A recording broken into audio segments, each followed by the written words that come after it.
Comencem temporada del Famílies i Escola parlant-vos de família, escola i comunitat. Quina importància tenen els diferents agents educatius? En parlem amb el president de FAPAES, Lluís Vila, i amb el sociòleg Jordi Collet. Visitem dos centres d'Osona que estan duent experiències molt interessants. El Quatre Vents de Manlleu, localitat on totes les escoles s'han coordinat per organitzar les extraescolars, i l'Escola La Sínia, on coneixerem el projecte Enxaneta. Endavant!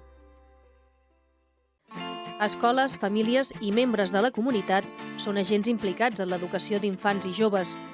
Cal que tots treballem a la mateixa direcció més enllà de l'horari lectiu, entenent així l'educació com una responsabilitat de tothom. Hi ha municipis que s'han implicat creant els seus propis projectes educatius de ciutat, en què tota la comunitat es compromet a participar de l'educació dels infants, la ciutadania del futur. La coordinació entre famílies i escola és el primer pas d'aquest treball en comunitat. I un mitjà important són les AFA o AMPA. Primer hauríem de pensar que l'educació d'un infant hi ha una sèrie d'agents que hi participen. Un seria l'escola, un altre serien una sèrie d'agents socials, la publicitat, el que veiem a la tele, i les famílies. Per tant, les famílies són un agent de primer ordre en l'educació dels infants. Llavors és important que coordinem la nostra acció educativa amb l'acció educativa de l'escola. Sobretot nosaltres en la part que fomenta els valors i les actituds, més que no parlar dels coneixements. Hi ha estudis que relacionen directament la participació de la família a la vida escolar amb un millor rendiment de l'alumne. Jo crec que aquí hi ha tres nivells de resposta. Un primer nivell de resposta té a veure amb el clima.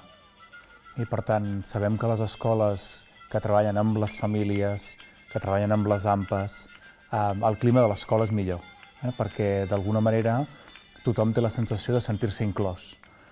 Un segon nivell de resposta té a veure amb l'equitat, i és la importància de que les escoles facin un esforç per arribar a aquestes famílies més allunyades, que a vegades anomenem famílies invisibles, aquelles famílies que a vegades potser no venen a les entrevistes, no venen a les reunions, però que en canvi, precisament perquè estan més allunyades de la cultura escolar, la coneixen menys, l'entenen menys, és molt important que l'escola faci un esforç per acostar-s'hi, per trobar els canals de comunicació.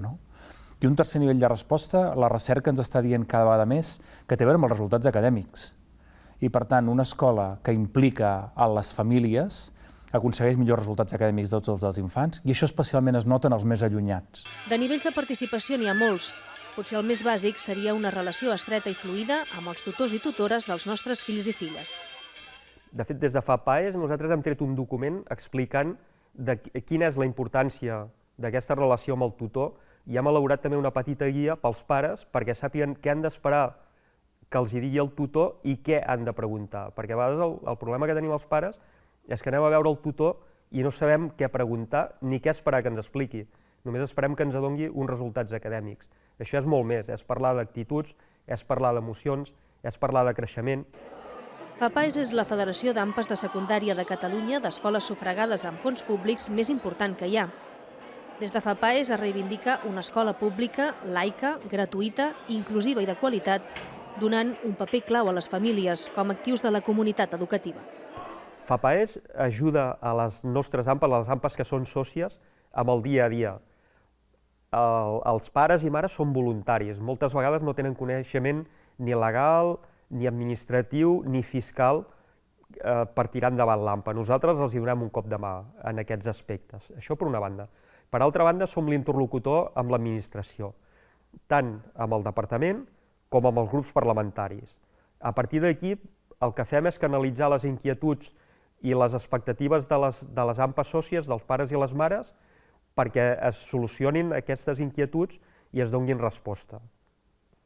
A través d'iniciatives legislatives o a través d'intentar modificar decrets, intentar parlar amb l'administració perquè resolgui problemes puntuals en territoris concrets o en instituts concrets.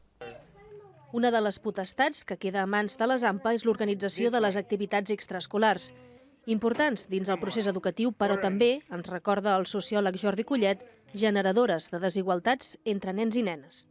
Les activitats extraescolars són molt importants. Parlem de les noves i les velles desigualtats. Les velles desigualtats són les que es donen dins de l'escola, no? Per exemple, sabem que si el teu pare o la teva mare tenen estudis universitaris, tens un 85% de probabilitats de passar l'ESO. Si el teu pare o la teva mare tenen estudis primaris o no en tenen, un 35%. Per tant, els capitals familiars encara són massa importants a l'hora de poder predir l'èxit escolar dels nois i noies. I aquí hem de fer un esforç, famílies, l'escola, etc., per trencar aquest determinisme. Però és que fora de l'escola ens passa el mateix. Si el teu pare o la teva mare tenen estudis universitaris, fas entre 5 i 6 activitats extraescolars, entre les quals hi ha música, llengües, arts, etc. Si el teu pare o la teva mare tenen estudis primaris o no en tenen, en fas cap o una i la una és futbol. Aleshores estem parlant de noves desigualtats. Per evitar desigualtats entre l'alumnat, Manlleu porta a terme una experiència a través de la Comissió d'Extraescolars de Primària i Secundària, formada per un representant de cadascuna de les AMPA de Manlleu i l'Ajuntament de la ciutat. És dins d'aquesta comissió on es dissenya el catàleg d'activitats que es reparteix entre els diferents centres escolars. D'aquesta manera es garanteix l'oferta d'extraescolars que les escoles i instituts per si sols no podrien dur a terme. La iniciativa en aquest cas va ser de l'Ajuntament, arrel de l'oportunitat que ens va donar la Diputació amb una subvenció important dintre del projecte 360, del qual en som municipi pilot des del 2016. I llavors vam proposar a Xarxampa, que és una coordinadora on hi ha totes les AMPAs, que ja fa anys també que treballen juntes per fer activitats, sobretot de formació de famílies, activitats de trobada familiar, doncs se'ls va proposar de fer un pas més enllà i de treballar conjuntament també l'oferta d'extraescolars, amb l'objectiu primer de poder oferir a tota la població de Manlleu una oferta diversa i àmplia d'extraescolars. El primer any l'únic que vam fer va ser unificar-les i que tothom pogués accedir a qualsevol escola, i aquest any ens vam proposar de fer una extraescolar nova a cada escola. I així podem buscar extraescolars que no s'estiguin fent a nivell de ciutat, portar-les a les escoles perquè tothom hi pugui accedir. La proposta, a més, afavoreix la relació entre nois, infants i famílies de diferents centres educatius, ja que s'ofereix la possibilitat d'anar a qualsevol centre del municipi a fer les extraescolars. Quan parlem amb les famílies, que és una cosa molt còmoda, sobretot perquè tens el llibret a l'inici de curs i no t'has d'anar movent per tots els centres per veure quina extraescolar és la que li convé més al teu fill o a la teva filla. A banda de consolidar una oferta variada, també s'assegura un preu ajustat. I per casos de famílies amb especials dificultats, existeix una línia de beques gestionada des del propi consistori. Sí, el repte des de la Comissió d'Extraescolars és que tots els infants puguin accedir a les extraescolars, ja que entenem que és un lloc on s'està educant, a part del lleure, és un espai on se'ls està educant i volem que hi siguin, necessitem que hi siguin. Clar, és que això està ja molt evidenciat, que les oportunitats professionals i formatives futures tenen molt a veure amb el que ha fet una criatura no només a l'escola, sinó sobretot amb tot el que ha fet, tot el que s'ha enriquit i tot el que ha après a fora de l'escola. I clar, és molt diferent tenir aquestes oportunitats, anar de viatge amb els pares, anar de colònies, fer casals d'estiu, fer activitats extraescolars o no fer-ne. Clar, són moltes hores de diferència que hi ha entre uns i altres, no? Els tècnics de l'Ajuntament han observat, però, que no sempre són les barreres econòmiques les que frenen l'accés d'algunes famílies a aquest tipus d'activitats fora d'hores lectives.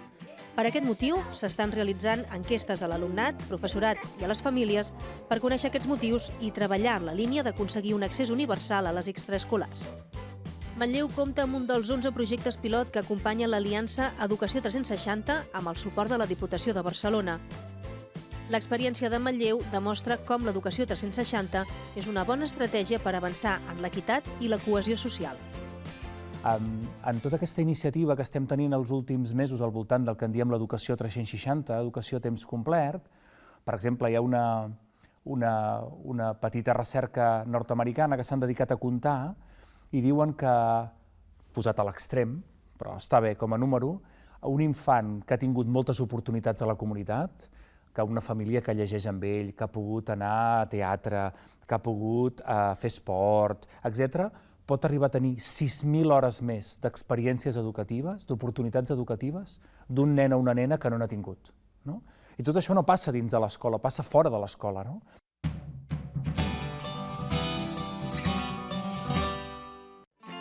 No ens movem d'Osona per parlar d'un altre projecte que treballa també en aquest sentit. L'enxaneta vol ser una resposta eficaç a la necessitat d'evitar l'allunyament progressiu que en certs grups d'infants es produeix especialment quan queden despenjats del ritme acadèmic, en relació a les competències bàsiques, com la lectoescriptura i la lògica matemàtica. Per això s'introdueix entre primer i quart de primària. El projecte d'enxaneta sorgeix d'una demanda del Consell Comarcal, que fa la Universitat de Vic, per tal d'intentar trobar noves maneres de treballar contra el fracàs escolar. Fracàs escolar dit de manera negativa, acompanyament a l'èxit escolar dit de manera positiva.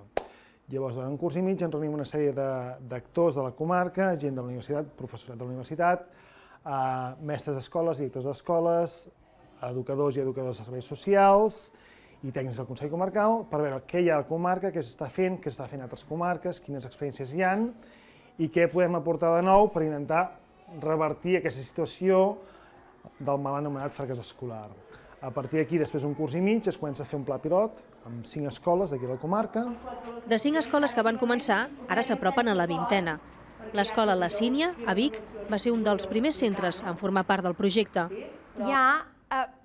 És això, no? Que els hi falta aquesta ajudeta, o moltes vegades estem parlant d'alumnes més aviat insegurs, amb una autoestima que a vegades o tenen aquell dubte més aviat tímids i que aquest projecte els dona aquest afiançament, aquesta seguretat, que implica que també hi ha el reconeixement de la mare o del pare, d'algú de casa que dona pes i valor al projecte, la vinculació de les mentores amb els tutors, o els tutors a vegades d'aula participen, intentem que participin un cop al mes en una de les activitats que estan desenvolupant i per tant ells també diuen tu mestre també vens aquí? Per tant jo crec que és aquesta vinculació de variables que fa que ajudi el nen a dir sí, doncs el que fas és important i per tant has d'estar segur de tu mateix, de tot això que estàs fent que és bo per tu, per la teva família, per l'escola, pel mestre, i per tant és un projecte que crec que és important per tots.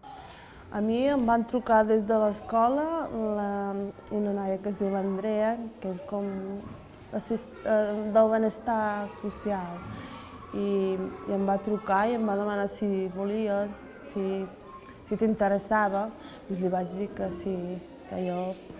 Perquè el meu fill, que té 7 anys, jo crec que ho necessitava perquè a la classe com que es quedava en blanc. Un dels objectius del projecte és empoderar les famílies de l'alumnat del programa per tal que, després de 2 cursos, puguin acompanyar-los en el suport escolar de manera autònoma. És, per tant, una eina de prevenció del fracàs escolar futur. La nostra feina consisteix en fer un acompanyament, tant emocional com curricular, en els infants, juntament amb les famílies. Donem un suport a les famílies perquè després aquest suport el puguin aplicar a casa.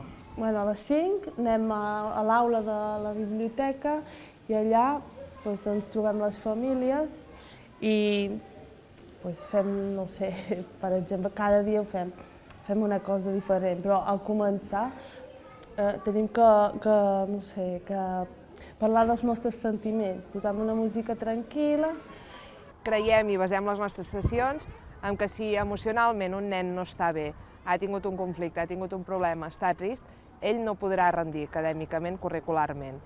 Doncs nosaltres, les nostres sessions, el que fem a l'inici és parlar de com estem, a través de jocs, activitats. Ells han de poder treure com estan i a partir d'aquí, un cop ells ho han pogut treure i estan més tranquils, és quan comencem a treballar. Però això també ho apliquem a les famílies i d'aquesta manera hem aconseguit un vincle bastant fort amb les famílies. Les nostres famílies hem notat canvi, i els nens inclús, que ells venien a l'escola d'una manera i sí que després d'estar dins del projecte venen diferents. Les mares, sobretot, més implicades, més participatives en el món educatiu. Ja no és una cosa que no només ho fa l'escola, sinó que elles també en formen part, les hem empoderat i d'aquesta manera ells se senten que formen part de l'educació dels fills. El projecte Enxaneta s'ajusta a les necessitats de cada centre, ja que és flexible i es troba en revisió contínua. Els resultats objectius es comencen a veure a les proves de competències bàsiques. Sí que sembla que en aquestes escoles amb un alt nombre o un percentatge elevat d'immigració, grups més heterogenis, més variables, els resultats són millors. Però encara no podem definir a fons ben bé quines escoles seran, en quines escoles funciona millor. El que sí que tenim clar és en quines escoles no funciona. escoles de classe mitja alta, escoles petitones, amb poc volum, amb poca problemàtica, no funciona, perquè s'ho saben resoldre. Un altre objectiu de l'enxaneta és potenciar les relacions família, escola i entorn, mitjançant la participació de tots els actors en un mateix projecte. Apropar les famílies a l'escola és clau per l'èxit del projecte. L'escola, que era una cosa etèria, que estava fora, que ells no hi entraven mai, ara hi són cada setmana, cada dia. Per tant, això canvia la dinàmica a casa, al domicili. Se la fan seva, entenen molt més la dinàmica escolar, que per moltes famílies és una cosa absolutament fora de lloc, que no saben ni per què, ens arriba una agenda i no sabem què diuen aquí, no sabem què són les matemàtiques desfragmentades, no sabem quina lectura hem de fer. A l'estar dintre l'escola, al fer-les partíceps, s'ho fan molt més seu i, per tant, ajuden molt més a la canalla. Clar, o sigui, és automàtic, no? L'alumne canvia, no? La seva percepció quan veu la seva família i és en plan, ai, que els tinc aquí, d'il·lusió, de que venen, de que s'interessen.